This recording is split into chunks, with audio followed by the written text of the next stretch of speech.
Hello दोस्तों, कैसे हो आप सब। आशा करता हूँ कि सब अच्छे होंगे। तो चलिए आइए शुरू करते हैं आज की क्लास। और इस क्लास में हम यूटेट अक्टूबर 2024 के लिए पेपर 2 सामाजिक विज्ञान से एनसीईआरटी फिल्टर सीरीज की क्लास नंबर 8 करने वाले हैं। और इस क्लास में दोस्तों हम क्लास 6 की ज्योग्राफी को कंप्लीट कर लेंगे और इसके बाद जो आने वाली क्लासें रहेंगी वो क्लास 6 की हिस्ट्री से रहने वाली है। तो चलिए शुरू करते हैं दोस्तों क्लास को।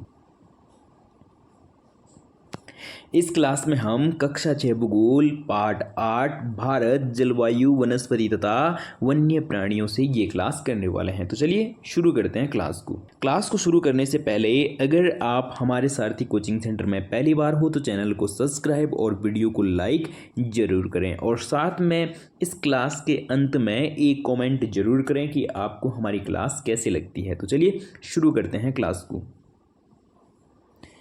सबसे पहले हम मौसम के बारे में जानने वाले हैं कि मौसम किसे कहते हैं। मौसम वायुमंडल में दिन प्रतिदिन होने वाला परिवर्तन है। तो दोस्तों अगर हम बात करें कि मौसम किसे कहते हैं तो मौसम वायुमंडल में दिन प्रतिदिन होने वाला परिवर्तन है, या इसे हम ये भी कह सकते हैं कि जो मौसम है वो दिन में एक से अधिक बार क्या होता है, परिवर्तन होता है। जैसे हम देखते हैं कि कभी क्या होता है, आसमान में बादल होते हैं और कभी धूप होती है और कभी वर्षा कभी छाँव। इस प्रकार से मौसम दिन में एक से अधिक बार क्या होता है, परिवर्तन होता है। ठीक है, इसमें तापमान, वर्षा तथा सूर्य का विकिरण इत्यादि शामिल है। ठीक है, उदाहरण के लिए मौसम कभी गर्म या कभी ठंडा होता है।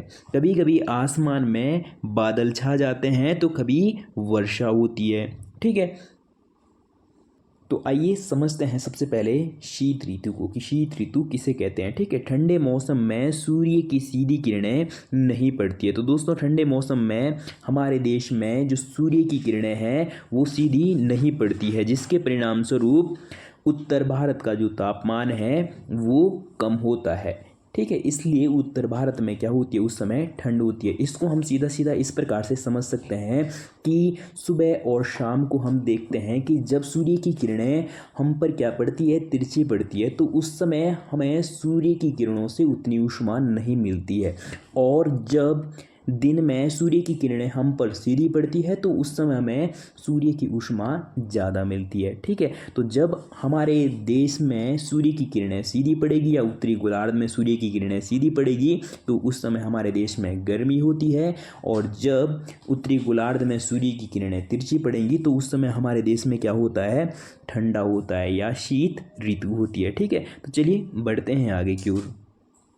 तो आइए समझते हैं अब ग्रीष्म ऋतु को। ठीक है, गर्मी के मौसम में सूर्य की किरणें अधिकतर सीधी पड़ती है, तापमान बहुत अधिक हो जाता है, दिन के समय गर्म एवं शुष्क पवन बहती है जिसे लू कहा जाता है। तो दोस्तों गर्मियों के समय में जो सूर्य की किरणें हैं वो हमारे देश में सीधी पड़ती है, या यूँ कह सकते हैं कि उस समय उत्तरी गोलार्ध में सूर्य की किरणें सीधी पड़ती है। और ये कब पड़ती है, तो ये 21 जून को पड़ती है। इसके बारे में हम पिछली कक्षाओं में बहुत डिटेल से समझ चुके हैं। अगर आपने उन क्लासों को नहीं देखा है तो उन क्लासों को भी जरूर जाकर देख सकते हैं। ठीक है, बढ़ते हैं आगे की ओर। अब हम दक्षिण पश्चिम मानसून या वर्षा का मौसम के बारे में समझने वाले हैं। ठीक है, तो कभी कभी प्रश्न सीधा सीधा इस प्रकार से पूछा जाता है कि दक्षिण पश्चिम मानसून को किस नाम से जाना जाता है। तो ठीक है, इसके किस नाम से जाना जाता है, वर्षा के नाम से भी जाना जाता है। ठीक है, बढ़ते हैं आगे की ओर। यह मानसून के आगे तथा आगे बढ़ने का मौसम है। ठीक है, दक्षिण पश्चिम जो दोस्तों मानसून है ये क्या है, मानसून का आगे बढ़ने का मौसम है। ठीक है, आगे है इस समय पवन बंगाल की खाड़ी तथा अरब सागर से स्थल की ओर बहती है। कब स्थल की ओर बहती है, दक्षिण पश्चिम मानसून के समय। ठीक है, बढ़ते हैं आगे की ओर। वह अपने साथ नमी भी लाती है, जब यह पवन पहाड़ों से टकराती है तब वर्षा होती है। तो दोस्तों जब दक्षिण पश्चिम मानसून के समय पवनें बंगाल की खाड़ी और अरब सागर से स्थल की ओर बहती है ठीक है। तो वो अपने साथ क्या लाती है, नमी भी लाती है, और जब ये नमी पहाड़ों से टकराती है तब वर्षा होती है। इसको अब हम मानचित्र में भी समझ लेंगे।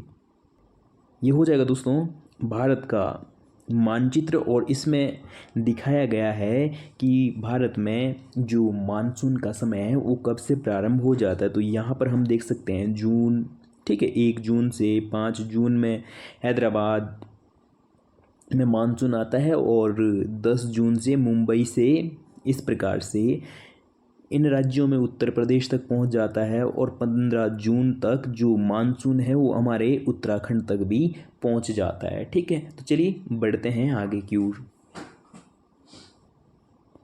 अब साथियों हम मानसून के लौटने का मौसम या शरद ऋतु के बारे में समझने वाले हैं, और यहाँ से एक प्रश्न बनता ही बनता है। बहुत बार यहाँ से परीक्षाओं में प्रश्न पूछा गया है। ठीक है, तो आइए समझते हैं। इस समय पवन स्थल भागों से लौटकर बंगाल की खाड़ी की ओर बहती है।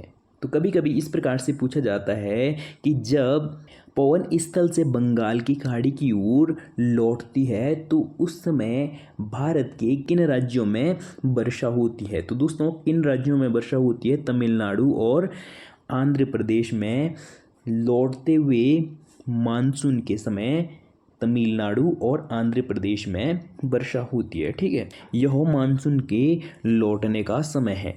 और कभी कभी सीधा सीधा प्रश्न इस प्रकार से पूछा जाता है कि मानसून के लौटने के समय भारत के किन राज्यों में वर्षा होती है। तो तमिलनाडु और आंध्र प्रदेश। ठीक है, बढ़ते हैं आगे की ओर।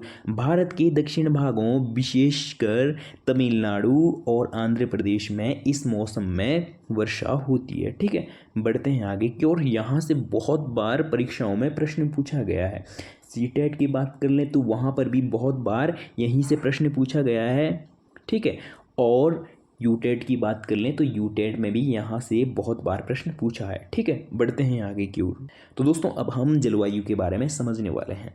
तो आइए समझते हैं कि जलवायु किसे कहते हैं। किसी स्थान पर अनेक वर्षों में मापी गई मौसम की औसत दशा को जलवायु कहते हैं। कि जब हम किसी स्थान के, ठीक है, अनेक वर्षों में क्या नापते हैं, मौसम की औसत दशा मापते हैं, तो उसे ही जलवायु कहते हैं। ठीक है, इसमें हम कह सकते हैं कि जब लगभग हम 30 वर्षों में किसी स्थान के मौसम की दशा को मापते हैं तो उसे ही क्या कहते हैं, जलवायु कहते हैं। और अगर हम सीधी सीधी बात करते हैं मौसम की, तो मौसम दिन में एक से अधिक बार क्या होता है, परिवर्तन होता है। ठीक है, आगे है कि भारत की जलवायु को मोटे तौर पर मानसून जलवायु कहा जाता है। तो यहाँ से भी प्रश्न पूछा जा सकता है कि जो भारत की जलवायु है उसे किस नाम से जाना जाता है। तो मानसूनी नाम से जाना जाता है कि भारत की जलवायु कैसी है, मानसूनी जलवायु है। ठीक है, और आगे है भारत की स्थिति उष्णकटिबंधीय में होने के कारण अधिकतर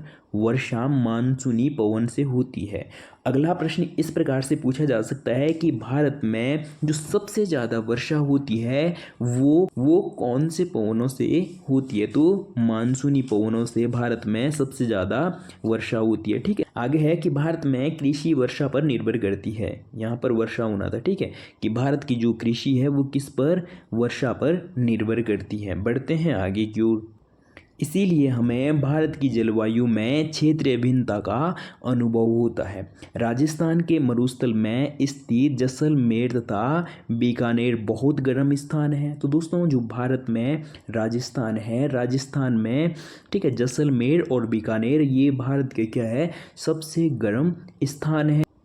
आगे है जबकि जम्मू तथा कश्मीर के द्रास एवं कारगिल में बर्फीली ठंड पड़ती है। ठीक है, तो भारत में दोस्तों हम देख रहे हैं कि जो जलवायु की भिन्नताएं हैं वो जैसलमेर और बीकानेर की बात करते हैं हम, तो ये भारत के सबसे गर्म स्थान है। जैसलमेर में दोस्तों इस बार जो तापमान है वो 52 डिग्री सेल्सियस मापा गया था। ठीक है, और अगर हम बात करें जम्मू कश्मीर में जो द्रास और कारगिल है, यहाँ पर जो दोस्तों तापमान होता है वो -40 डिग्री सेल्सियस से भी क्या चला जाता है, नीचे चला जाता है। ठीक है, इसलिए दोस्तों भारत में भौगोलिक भिन्नता होने के साथ साथ यहाँ जलवायु में भी क्या है, भिन्नताएं हैं। इसीलिए भारत में अलग अलग प्रकार की क्या पाई जाती है, वनस्पति पाई जाती है। ठीक है, बढ़ते हैं आगे की ओर।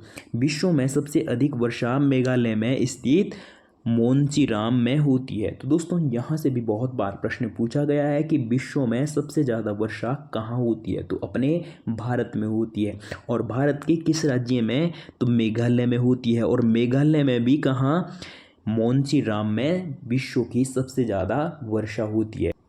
जबकि किसी किसी वर्ष राजस्थान के जैसलमेर में वर्षा होती ही नहीं है। बढ़ते हैं आगे की ओर। अब साथियों हम प्राकृतिक वनस्पति के बारे में समझने वाले हैं कि प्राकृतिक वनस्पति किसे कहा जाता है। ठीक है, घास, झाड़ियाँ तथा पौधे जो बिना मनुष्य की सहायता से उपजते हैं।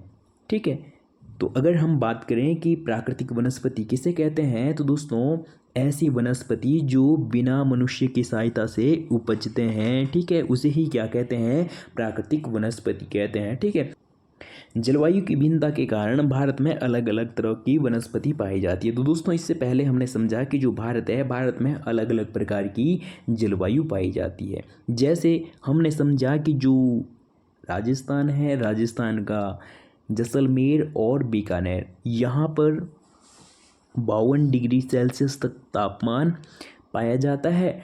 और जम्मू कश्मीर के द्रास और कारगिल में -40 डिग्री सेल्सियस से भी दोस्तों नीचे चला जाता है टेम्परेचर। ठीक है, तो भारत में भौगोलिक भिन्नता के साथ साथ जलवायु भिन्नता होने के कारण भारत में जो वनस्पति है, वनस्पति भी क्या पाई जाती है, अलग अलग प्रकार की वनस्पति पाई जाती है। ठीक है, हमें वनों की आवश्यकता क्यों पड़ती है, तो दोस्तों ये ज़्यादा इम्पोर्टेंट नहीं है, फिर भी एक बार हम समझ लेते हैं। ठीक है, वन हमारे लिए बहुत ही लाभदायक हैं, बिल्कुल सही बात है।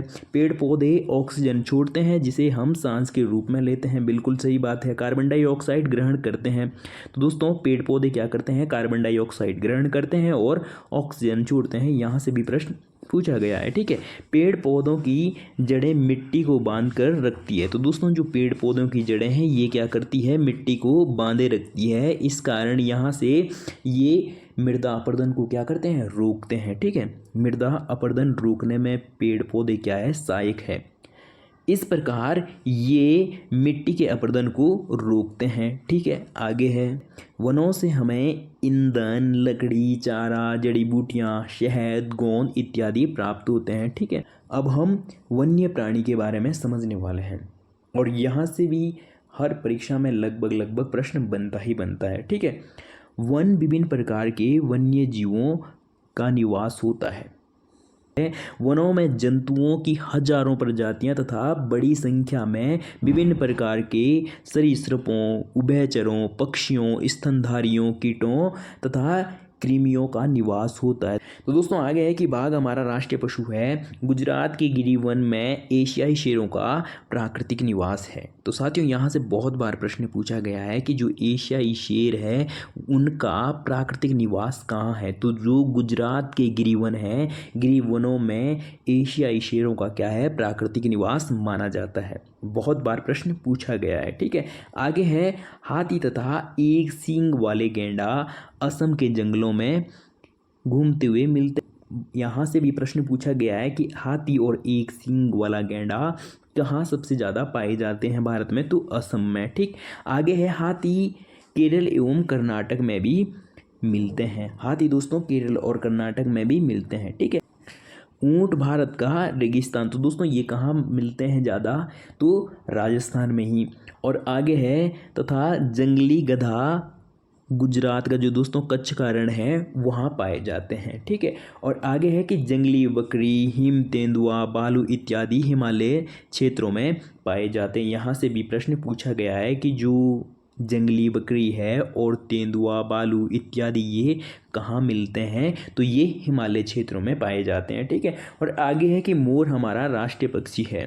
तो दोस्तों ये थी आज की क्लास, और इस क्लास में हमने कक्षा 6 की ज्योग्राफी को कंप्लीट कर लिया है, और अब जो आगे आने वाली क्लासें होंगी वो क्लास 6 की हिस्ट्री से रहने वाली है। तो दोस्तों ये थी आज की क्लास, और क्लास में पूरा बने रहने के लिए बहुत बहुत धन्यवाद। और इस प्रकार की और वीडियो देखने के लिए हमारे सारथी कोचिंग सेंटर चैनल को सब्सक्राइब, वीडियो को लाइक और साथ में एक कॉमेंट जरूर करें कि आपको हमारी क्लास कैसी लगी। और साथ में एक काम और करना है कि इस वीडियो को अपने उन सभी साथियों तक ज़्यादा से ज़्यादा शेयर करना है जिनका भी इस बार यूटेट का पेपर है। ठीक है, तो चलिए आज के लिए इतना ही। वीडियो में पूरा बने रहने के लिए बहुत बहुत धन्यवाद।